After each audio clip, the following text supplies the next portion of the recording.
Main topic మర్చిపోయాను మీకు చెప్పడం. మీరు హై స్పీడ్‌లో ఉన్నప్పుడు నార్మల్ చిన్న సీసీ వెహికల్స్ ఉంటాయి కదా! మీరు 90, 100 మీద ఉన్నప్పుడు క్లచ్ పట్టుకొని గేర్ ఎయండి. ఎందుకన్నా మంచిది. మీరు క్లచ్ పట్టుకోకుండా గేర్ మాత్రం వేయకండి. గేర్ బాక్స్ పగిలిపోయే అవకాశాలు చాలా ఉన్నాయి. అంటే లో సీసీ వెహికల్స్‌లో చాలా ఉంది. సో, క్లచ్ పట్టుకోకుండా గేర్ మాత్రం వేయకండి. మీ బండి మంచి కోరే చెప్తున్నా. ఈ థాట్ గానీ మీ మైండ్‌లో ఉంటే రిమూవ్ చేసేసేయండి.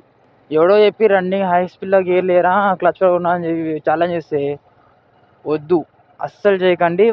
సో, చేయకండి. మీ ఇష్టమైతే చేసుకోండి. మీ బండి పోవాలంటే చేసుకోండి.